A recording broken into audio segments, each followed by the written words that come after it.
বিসমিল্লাহির রাহমানির রাহিম। সূরা আশ-শূরা, আয়াত 36। বস্তুত তোমাদেরকে যা কিছু দেয়া হয়েছে তা পার্থিব জীবনের ভোগ।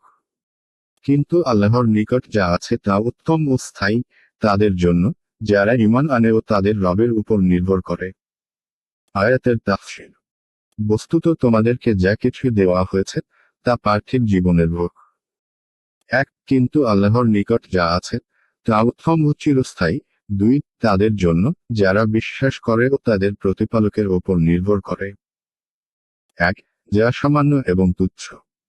যদিও কারুনের ধনভাণ্ডারও হয়, তবুও কাজেই তা পেয়ে ধোঁকায় পতিত হও না, কেননা তা হল ক্ষণস্থায়ী ও ধ্বংসশীল।